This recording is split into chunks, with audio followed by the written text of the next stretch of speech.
사랑과 은혜가 풍성하신 하나님 아버지, 은혜를 감사드립니다. 6월의 마지막 주일 생방기를 마감하며 감사드립니다. 함께 하신 은혜로 오늘도 예배하며 나갑니다. 감사합니다. 찬양합니다. 기도합니다. 말씀 사모합니다. 은혜 풍성한 예배되게 성령님 도와주시옵소서. 하나님 아버지, 무더워지는 여름, 다가오는 장마가 시작되는 시기에 잘 대처하며 지혜롭게 살아내게 하시며 새롭게 시작되는 하반기를 더욱더 믿음의 눈으로 하나님 아버지를 바라보기를 소망합니다. 은혜로 덧입혀 주시옵소서. 장기화 되어가고 있는 코로나도 잘 이겨나갈 수 있도록 하나님 아버지 지키시고 힘 주시옵소서. 하나님 아버지, 예배드리기가 힘들어지는 이때입니다. 흔들리지 말고 두려워하지도 말게 하시며 할 수 없음에 더욱 간절하게 주님을 찾을 수 있는 저희들 되게 하시고 믿음을 굳건히 세워갈 수 있도록 은혜로 채워주시옵소서. 오늘도 여러 문항으로 예배에 참여하지 못하는 성도들을 기억하시고 어느 곳에 있든지 주를 기억하며 예배를 사모하게 하옵시고 오늘도 주님께서 함께 은혜로 채워주시옵소서.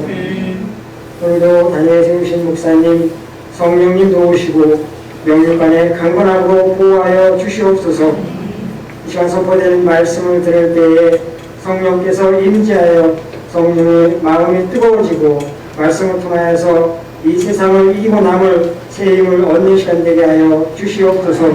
항상 우리가 말씀을 기억하며 하루하루를 살아갈 수 있도록 주님 붙잡아 주시옵소서. 오늘도 보이지 않는 곳에서 예배를 듣는 손길들을 기억하시고 은혜로 채워주시옵소서.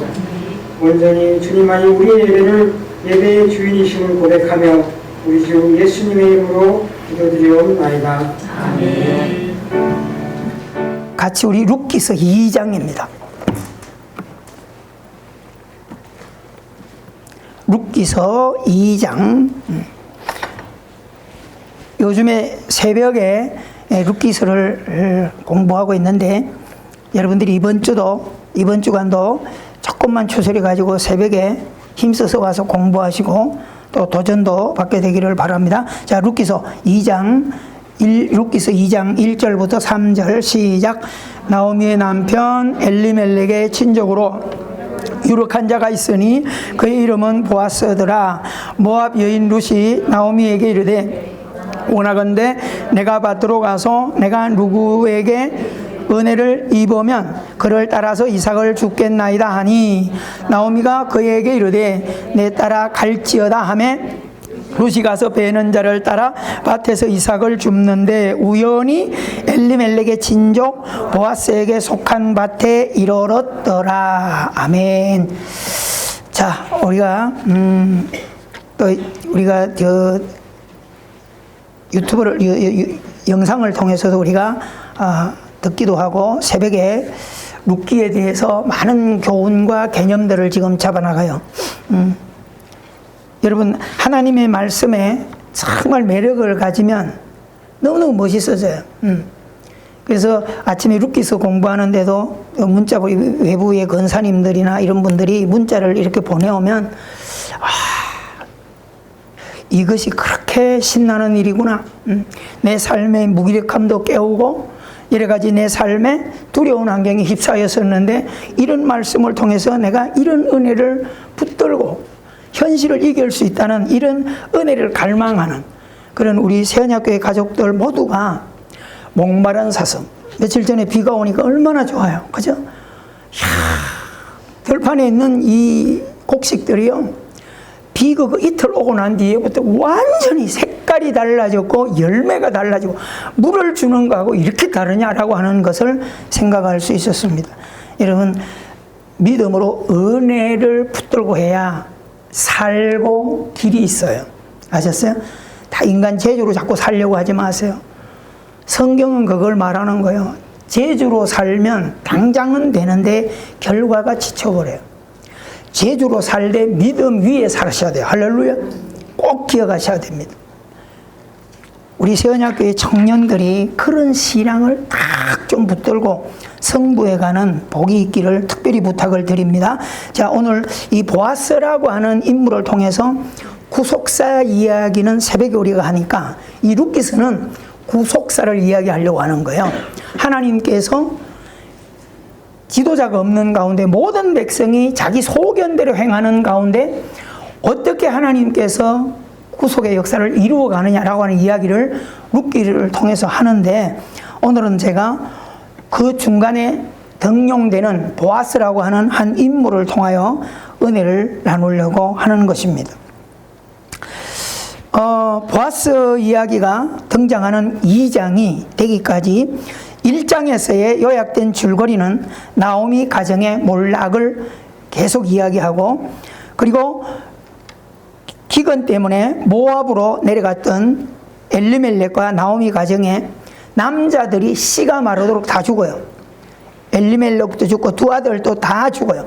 그래서 10년 만에 며느리를 보았는데 10년 만에 두 아들 다 죽어버리고 결국 여자 셋만 남는 거예요. 나오미, 오르바, 룻 셋만 남아서 결국은 두 자부들에게 대대 결혼이라는 문화가 있기 때문에 형이 죽으면 동생을 통하여 다시 결혼해서 씨를 이어가야 되는데 두 아들이 다 죽고 나니까 아무도 없어요. 그래서 나오미는 내가 이제 결혼을 해서 아기를 낳아서 아들을 낳는다 하자 어떻게 아이들을 키워서 너희들에게 남편감으로 주겠느냐, 불가능하다.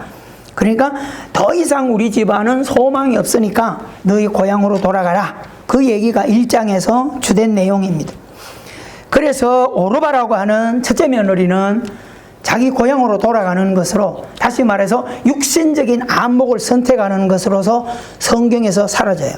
근데 룻이라고 하는 여자는 똑같은 상황에서 오르바와 함께 똑같은 모압 여인으로서 다른 신을 섬기던 딸들인데 믿음의 가정에 들어왔어요. 10년 동안 있다 보니까 오르바는 조건적으로 말하면 자기들의 신에게로 돌아간 거고, 룻은 자기들이 섬기던 신을 버리고 어떻게? 하나님을 선택하는, 개종을 하는 쪽으로 선택을 했다, 이렇게 보시면 돼요. 그리고 결국 배려를 했는데도 불구하고 룻은 시어머니를 붙들고 결단코 어머니를 떠나지 않고 예루살렘에 올라가겠다, 이렇게 결심을 하고 올라오는 거예요. 여러분, 우리가 이런 룻의 태도를 이 땅을 살아가는 우리들이 꼭 붙드셔야 돼요. 믿음의 역사는 환경과 조건을 뛰어넘을 때 역사가 일어나는 거예요. 모든 것을 마찬가지예요.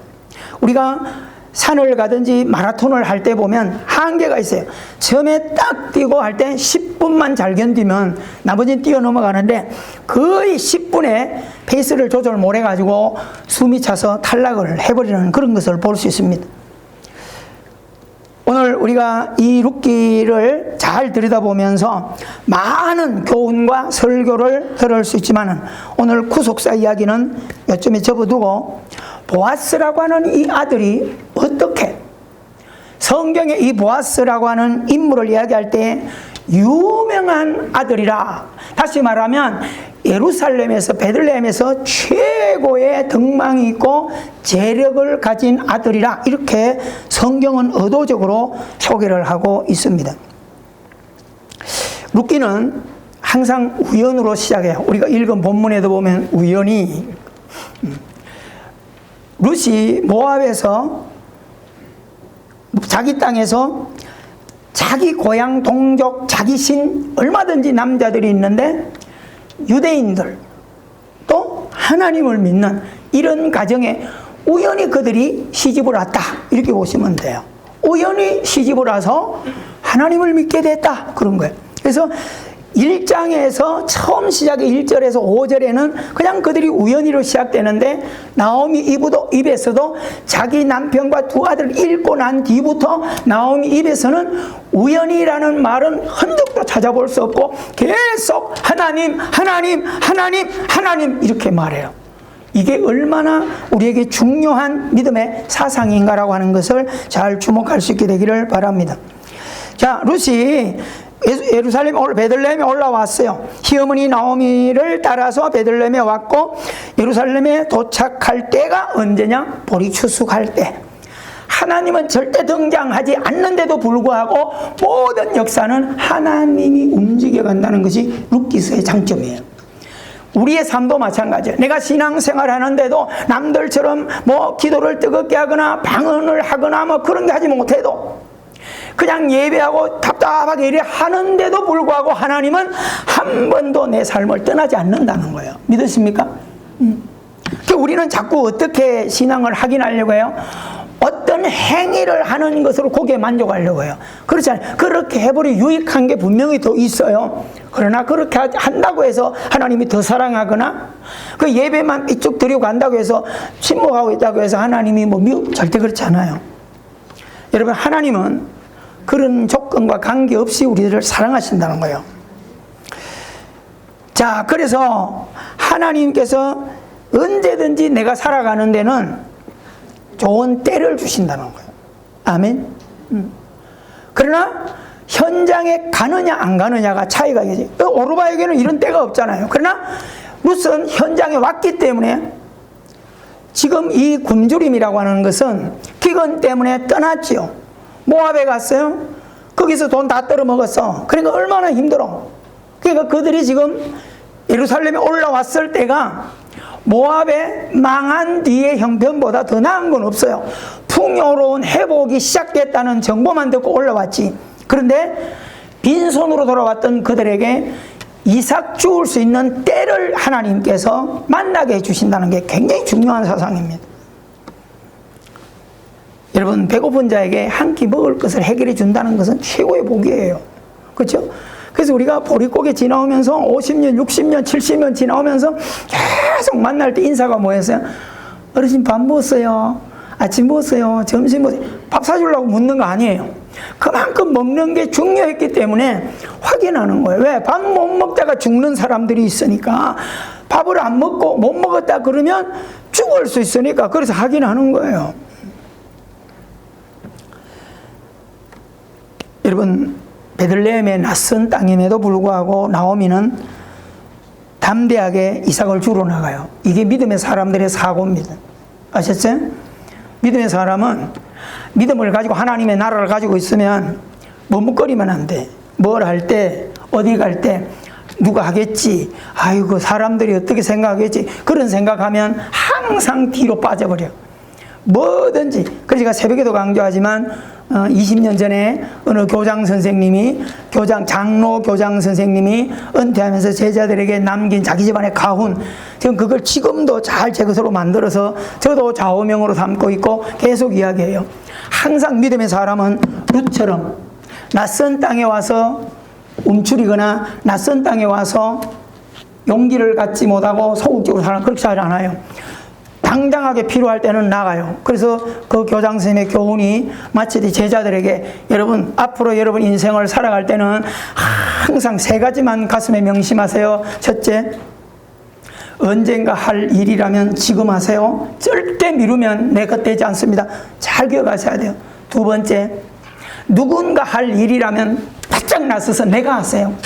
누가 하겠지, 누가 내겠지, 그런 2등 인생 되지 말아라. 당장 손해받아라도 내가 질러버리고 내가 하는 습관을 들여라. 그 사람을 하나님은 통해서 일하신다. 굉장히 중요하고요. 세 번째, 이왕 할 바에는 중고, 헌거 빌려다 놔지 말고 최고로 해라. 아셨어요? 굉장히 중요한 사상입니다. 룻이 그런 사상을 가지고 예루살렘에서 시작을 하고 있는 거예요. 그런데 마침 그녀가 이삭을 주우러 나간 곳이 누구의 밭이라는 거야? 가장 유력하고 부자인 보아스의 경작지였습니다. 일꾼들에게 나오미가 났어요. 낯선 사내들한테 당당히 나서서 나 이삭을 좀 주소라, 나 이삭 좀 죽게 해주시오, 간청을 합니다. 그들은 룻의 행동을 주시하면서 이삭을 죽게 만들어요. 그 일꾼들이 뭘 봅니까? 야, 저 낯선 여자가 와서 참 담대하기도 하고 당돌하기도 하고, 그런데 이삭을 주러 허락했더니 다른 여자아이라고 좀 다르게 너무 부지런하고 성실한 거예요. 마침 그때에 예루살렘에 일을 보러 갔던 보아스가 평상시 일꾼들한테 잘 오질 않는데 희한하게 일 보러 갔다가 현장으로 오는 거예요. 이런 것들이 우연일까? 우리는 우연이지만 다 보이지 않는 손이 기가 막히게 지금 역사를 하고 있다는 것을 우리가 바라볼 수 있게 되기를 주 이름으로 부탁을 드립니다. 보아스가 돌아왔어요. 그때 낯선 여인에 대해서 물었어요. 안 보이던 여자가 보이니까. 근데 아주 보기가 괜찮은 여자거든요. 물어. 누구냐 그랬더니 나오미의 며느리다. 근데 신랑도 다 죽고 이렇게 가부가 되어서 돌아왔다.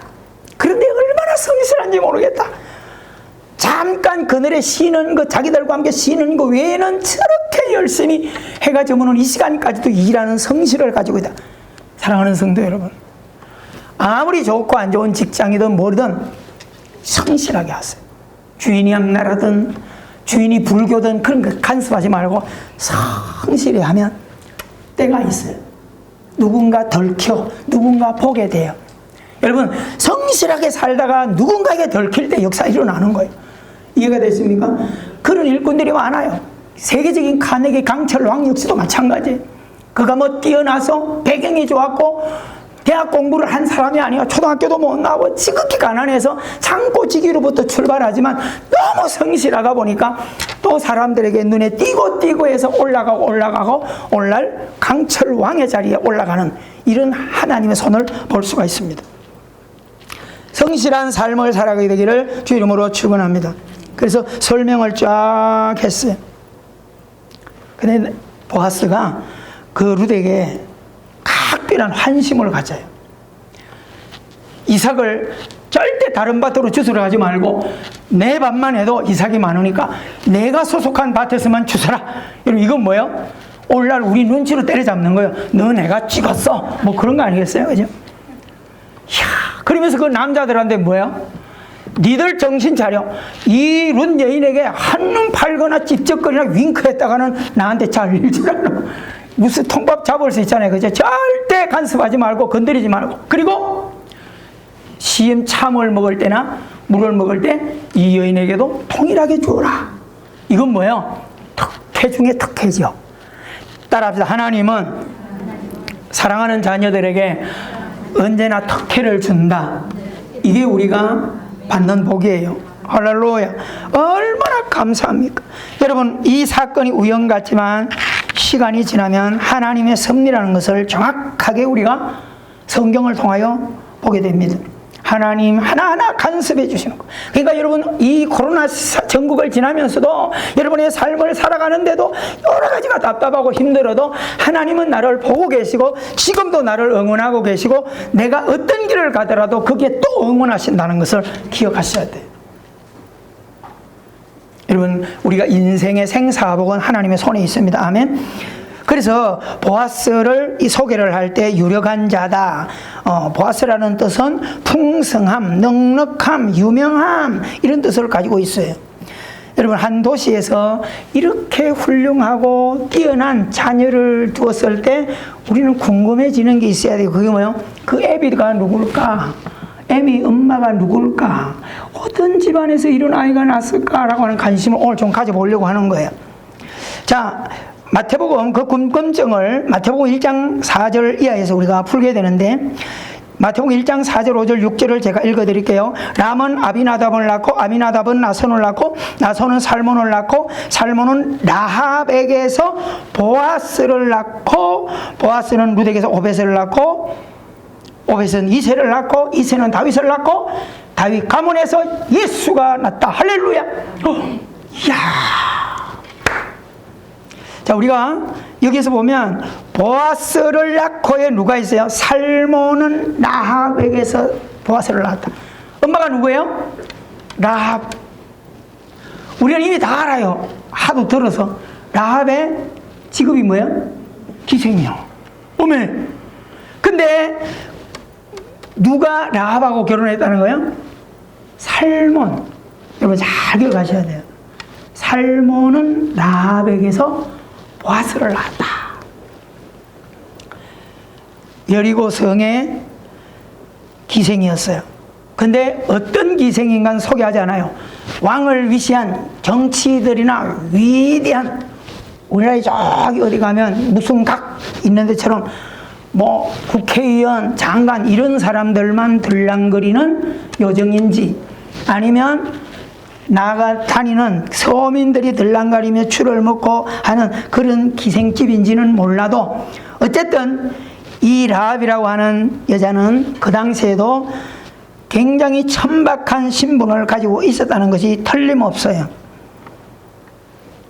자, 라합은 그런데 여리고의 이 정탐꾼들의 소식으로 말미암아 임금들의 명령도 뛰어넘을 만큼 하나님에 대한 정보를 라합은 듣게 돼요. 여러분, 믿음은 어디서 난다고요? 들음에서 나는 거예요. 그러니까 성경을 자꾸 읽고 설교 듣고 많은 이야기를 듣다 보면 믿음이 생기는 거예요. 여러분, 우리가 지금 이 라합이라고 하는 이 여인이 여리고성이 다 몰락하거든요. 다 무너져 다 죽어요. 근데 요 가정들은 죽지 않고 예루살렘에 와서 살아남는 가정이 돼요. 이걸 우리가 관심을 꼭 우리 한번 가져보게 되기를 바랍니다. 생존자가 되는 거예요. 라합이라고 하는 이름은 기생이라고 하는 직업을 가졌지만은 넓다라고 하는 뜻을 가지고 있어요. 다시 보라면, 오늘로 말하면 넓게 볼 줄 안다. 더 말하면 미래를 보려고 하는 안목을 가졌다. 이게 라합의 뜻이에요. 여러분 잘 생각해 보세요. 우리가 삶을 살아갈 때도 견물생심, 신앙을 가졌어도 당장 돈벌이 되고 뜯고 물에 이러다 보니까 사람 중심으로 자꾸 하다 보니까 예배 다 팔아먹고 결국은 어떻게 해요? 성공이 아니야. 루시라고 하는 여자는 직업은 기생이지만 안목을 넓게 가지고 넓게 보는 시야를 가지고 있기 때문에 히브리 민족의 하나님에 대해서 듣고 나니까 뭐까지 생각하는 거예요?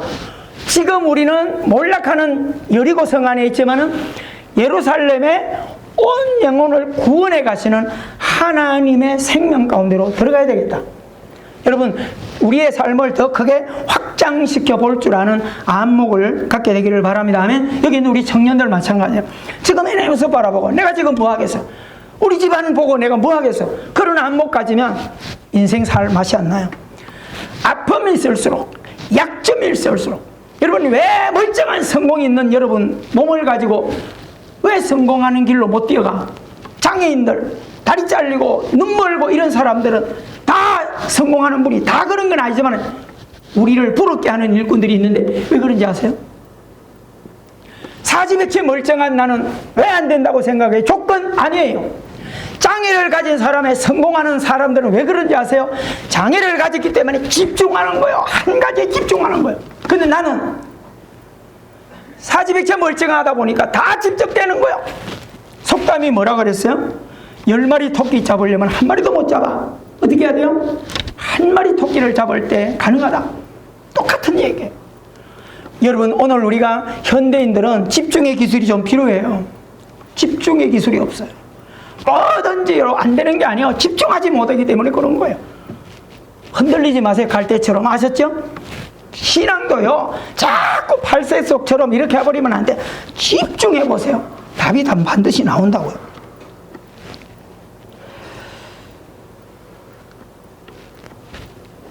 여러분, 기생이지만 기회를 가지고 이 가난, 이 절망, 이 답답함, 나는 벗어나야 되겠다. 이런 꿈을 가지세요. 아셨어요? 진짜입니다. 지금까지 살아온 가정을 어떻게 살아왔던 간에 지금에서 내가 중지부를 찍고 나는 희망을 가질 거야. 나는 가난을 반드시 극복할 거야. 저는 요즘에 서민갑부라고 하는 그 프로를 일부러 제가 영상을 찾아가지고 하나하나를 봐요. 전부 보면 망한 사람들이에요.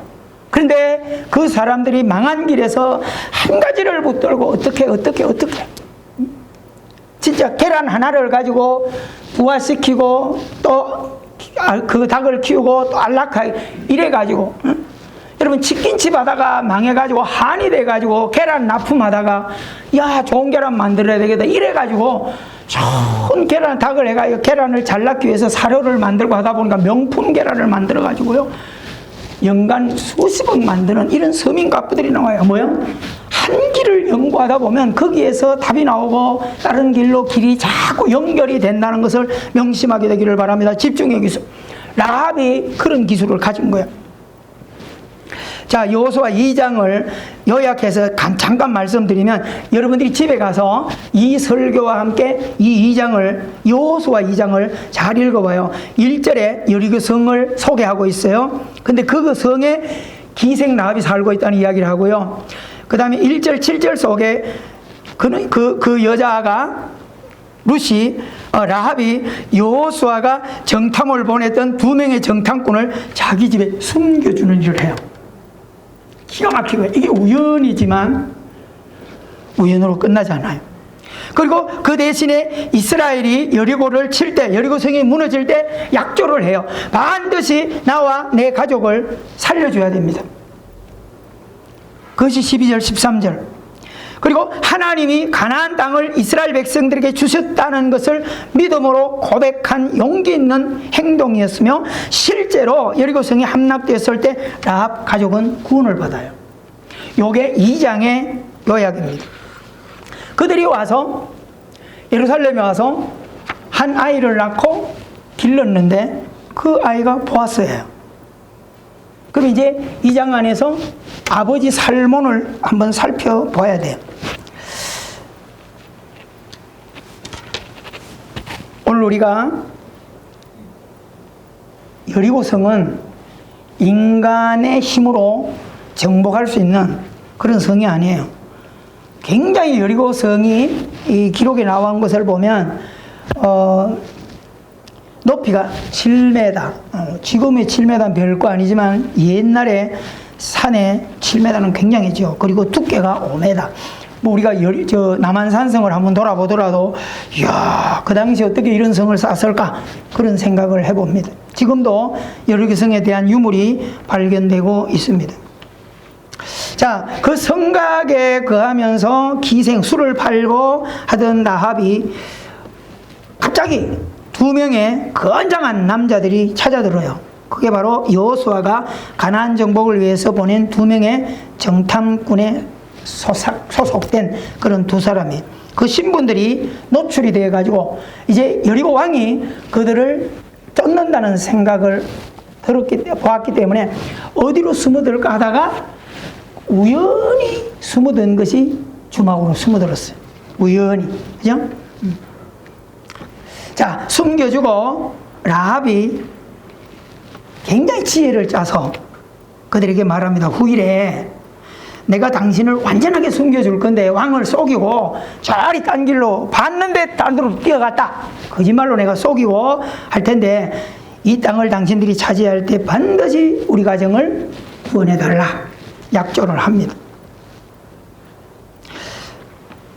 여러분, 이스라엘이요, 그때 하나님께서 막 여호수아 군대에게 은혜를 주셔가지고 홍해를 막 갈랐어요. 대단한 소문이잖아요, 그죠? 애굽 바로 군대가 다 수장이 됐어요. 애굽 군대를 바닥에 수정시키고 어디까지, 요르단 동편까지 막 지금 나가는 거예요. 그러니까 이 소문이 계속 이제 요르단 동편만 지나면 여리고로 들어가는데, 여리고 왕과 모든 백성들이 바짝 쫓아가지고 큰일 났다. 이제 저 히브리 민족들, 이스라엘 군인들이 들어오면 우리는 끝장난다. 이래가지고 왕과 모든 백성들이 막 사시나무 떨듯 달달달달 떨고 있는 요런 때에 정탐꾼들이 들어가가지고 파랗게 질려가지고 우리 좀 숨겨주세요. 그래. 여러분, 그때 라합이 뭐라고 이야기합니까? 당신들 하나님의 백성들 아닙니까? 하나님의 군대들이 얼마나 위용이 있다는 것을 우리가 듣고 왕이나 우리들이 지금 사시나무 떨듯 하고 있는데, 당신들의 하나님은 소문에 듣다 보니까 하늘과 땅을 아우를 수 있는 상천하지 하나님인데 왜 이렇게 떨고 있습니까? 그런 이야기를 불신자한테 믿는 자들이 듣고 있는 거예요. 유다 지파가 있는데 그 유다 지파에 고르고 가장 뛰어난 리더력이 있는 2사람 중에 한 사람이 살몬이에요. 기가 막히죠. 오늘 말하면 주의 종이나 뭐 이런 교회 성직자로서 어떤 일을 하거나 그런 위대한 리더로 선택된 우두머리 정탐꾼이다 라고 하는 것을 여러분 기억하게 되기를 바랍니다. 낯선 여자들이 만났어요. 한 주막에서. 그것도 이제 숨었으니까 좁은 공간에 이제 들어가 있어요. 투숙 과정에서 그들이 서로 교제했을 그들의 대화와 눈빛, 생사를 가르는 위기에서 서로를 구원하는 친밀함은 마치 첩보 영화를 만들어 영화 구경하는 것 같아요. 그렇죠?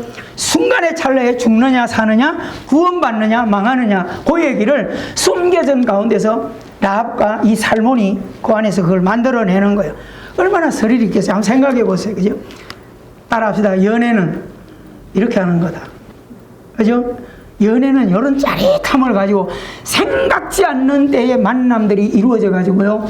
그렇게. 그리고 TV 같은 데 보세요. 프로그램들. 그렇게 만들어지거든요. 누가 소개해서 하는 것도 있지만 이런 알차하는 순간에 하나님은 영원한 배우자를 여기서 만나게 만들었다는 거예요. 이 라합이라고 하는 여인이 그 두 사람을 볼 때 얼마나 멋있었겠어요. 오늘로 말하면 꽉 전쟁을 하는데 한 마을에 맛있는 막 특공대원들이 막 술탄가 이런 거 해가지고 람보 같은 친구들이 와서 막 마을에 와서 딱 잔치를 해주고 이런다면 얼마나 많은 아가씨들이 가슴이 설레겠냐 말이에요. 그런 것을 여기서 한번 상상을 해보라고요. 이런 힘들고 어려운 때에 하나님의 군대의 수장으로 뽑힘 가지고 이런 멋진 작전을 수행하고 미션을 수행하는 그 남자의 매력을 한번 생각해 보세요. 또 그렇게 믿음을 가지고 들어왔던 살몬은 비록 믿지 않는 땅이지만 거기에서 주막에 들어와서 비록 기생이지만 아름다운데 마음도 이렇게 착하고 하나하나 말 하나하나 것들을 보면 이렇게 지혜로울 수가 있을까? 같이 있을 수 없어서 일단 헤어져요. 핸드폰이 있습니까? 뭐가 있습니까? 근데 다시 만날 기약이 뭐야? 하나님께서 여리고서 무너뜨린다는 거야. 야, 그럼 이제 전쟁을 해야 되는데 그 많은 사람들이 아수라 당이 될 텐데 어떻게 해서 시간이 지나서 잊어먹을 수 있는데 그래서 약조를 해요. 하나님의 역사가 일어나고 전쟁이 시작될 때 다 죽일 건데 우리가 잊어먹고 다 썰고 갈 수도 있는데 다 당신의 처마에 뭘 달아놓으라는 거야? 붉은 보자기를 다 걸어놓으라. 뭐 이제 이것을 영적으로 해석을 하면 뭐 힘든 이럴 때 그때는 결국 사자가 고열만이 살 길에 다 좋아요. 어떤 해석을 하더라도. 근데 이 약조를 다 달아놓으라. 결국은 그것을 라합은 그때부터 붉은 이 보자기를 달아놓고 난 뒤부터 뭘 기다리는 거야? 오늘 기도하는 거예요. 하나님, 이 보자기를 바라보고 결국 특공대들이 와서 이 성을 멸할 때 우리 가정을 뭘 약속한 거예요? 붉은 보자기 달아놓은 너네 집은 손 하나, 머리털 하나 상하지 않도록 우리가 생명 싸게 달고 어디로? 예루살렘 옮겨가겠다. 이 약속을 하는 거예요. 여러분, 구속사로 보면 이것이 하나님의 구속사예요. 할렐루야. 여러분, 얼마나 드라마틱하고 얼마나 긴장이 됩니까? 그렇죠? 따지고 보면 적과의 동침입니다. 근데 이것을 조금 확대해서 우리 나중에 또 언제가 설교하겠지만 이것은 결국은 율법에 묶인 이스라엘 백성들, 선민의식들이 율법에 묶인 것을 깨지 못하면 절대적으로 어디로 못 간다? 복음, 사랑으로 못 간다는 것을 여기서도 보여주는 거예요. 여러분, 예수 그리스도가 이 땅에 오셔서 우리가 묶고 있는 고정관념과 모든 율법에 묶여 있는 흉악의 결박을 마태복음 11장 28절처럼 수고하고 무거운 짐을 다 깨뜨려 주시고, 아멘. 그러니까 어떻게 해서 여리고의 기생과 유다의 지파의 최고 믿음의 선민의 남자가 만나서 말도 안 되는 결혼을 할 수 있냐? 이게 뭐예요? 믿음이에요. 하나님의 은혜는 조건과 인간과 어떤 과거와 어떤 죄와가도 아무 관계없어요. 구원은. 할렐루야. 이게 하나님의 구원 역사예요. 근데 우리는 오늘날 예수 믿어도 어디에 묶여요? 옛날에 내가 이렇게 살았기 때문에, 아유 저 사람 옛날에 똥 밟은 사람이야, 저 사람 내주 짠 사람이야, 이거를 계속으로 보고 안목을 가지고 있고, 우리 자신들도 어떤 약함을 가지고 있으면 나는 안 돼, 옛날에 내가 이랬어, 내가 옛날에 이런 죄졌어, 옛날에 내가 이런 상처를 가지고 있어. 여러분, 그런 모든 곤래 다 벗어버리세요. 할렐루야. 여러분, 박수 치면서 아멘 하셔야 돼요. 설교를 제대로 들어. 알긴 알아. 지금 할렐루야! 아멘. 두 손 들고 아멘! 아멘. 이거 참말로 막 진짜세요. 이게 여러분 하나님의 은혜예요. 눈물 나지 않아요? 어떻게 기생 라합이 이런 살몬과 결혼을 해? 마치 호세아서에 하나님의 선지자와 기생 고멜이 어떻게 결혼을 하냐고요. 하나님의 구속사, 하나님의 사랑은 우리에게 이렇게 다가온 거예요. 제발 교만하지 마세요. 제발 남들 아프게 기죽이지 마세요. 아셨어요? 네? 주님의 마음으로, 주님의 눈으로 바라보게 되기를 주 이름으로 축원합니다.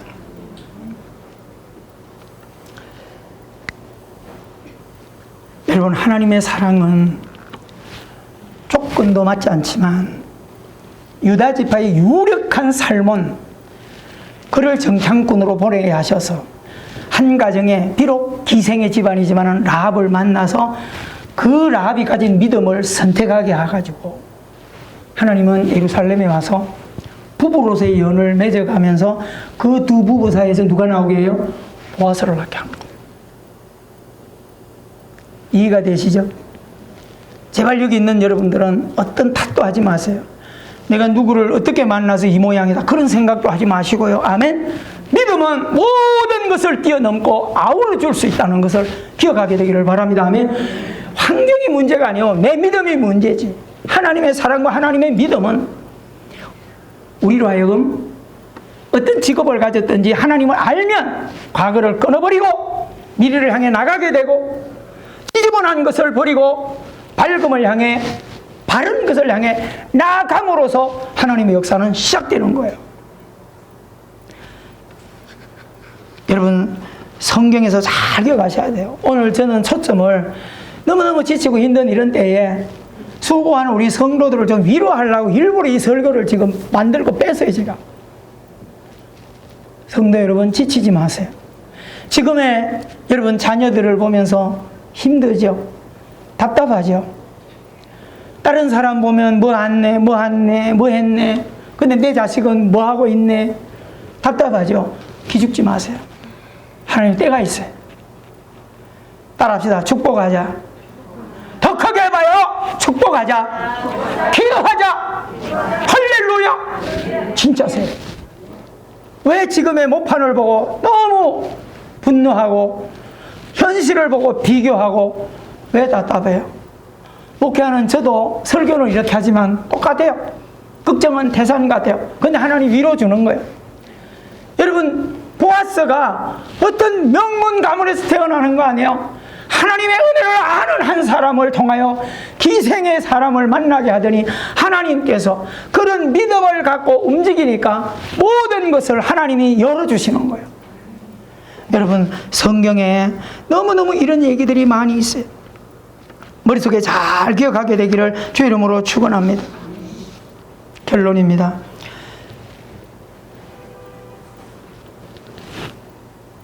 성경 안에 구레네 시몬도요, 우리가 이미 설교를 들었지만 순간적으로 잠깐 구경 왔다가, 믿음이 아니야, 잠깐 구경 왔다가 예수님의 골고다 올라가는 십자가, 덩치 크다는 그 이유 때문에 잡혀가지고 그 십자가 등에 이렇게 지고 올라간 거, 잠깐 진 그 사건 때문에 그걸 성경에는 억지로 십자가라 그렇게 해요. 억지로 지고 간 이 십자가로 시몬은 끝나지만 훗날 사도 바울이라고 하는 사람이 큰 역사를 이어갈 때 시몬의 어깨에 짊어졌던, 억지로 짊어졌던 그 십자가의 그 피가 그냥 그것으로 끝난 게 아니고 인류를 구원하는 피가 된 동시에 그 시몬의 집안에 어떤 역사가 일어납니까? 사도 바울이 세계를 하여 복음을 전해갈 때 요소마다 중요한 역할을 하는 두 아들이 있는데 그게 바로 루포와 알렉산드라는 이름이 계속 바울 서신에 등장해요. 그 사람이 누구죠? 시몬의 아들입니다. 그래서 사도 바울이 로마서를 마치고 서신을 마칠 때 인사를 해요. 누구에게 문안하라 인사하면서 루포와 알렉산더 그의 어머니에게 문안하라. 그 어머니는 곧 나의 어머니, 나의 목회의 보호자였다. 그 어머니가 누구예요? 시몬의 아내였어요. 사랑하는 성도 여러분, 앞으로 남은 생애에 잘 먹고 잘 사는 거 좋지만은 하나님을 위해서 헌신하십시오. 하나님을 위해서 충성하십시오. 진짜입니다. 교회만 충성하라는 얘기 아니야. 믿음으로 베풀고 믿음으로 섬기고 믿음으로 기도하고 믿음으로 전도하고 믿음으로 선교하세요. 아멘. 진짜예요. 여러분의 삶 근처에서 나그네들을 사랑하고 섬기고 하세요. 하나님은 절대로 공짜가 없어요. 그래서 시편 126편이 뭐예요? 눈물을 흘리며 씨를 뿌리는 자는 기쁨으로 거두게 된다. 때가 있어요. 여러분, 이런 때를 꼭 붙들고, 여러분, 창세기 출애굽기 3장 15절에 보면 그 하나님을 출애굽하는 백성들에게 뭘 강조해? 창세기에 있었던 아브라함의 하나님, 이삭의 하나님, 야곱의 하나님은 죽은 자의 하나님이 아니라 산자들의 하나님이에요.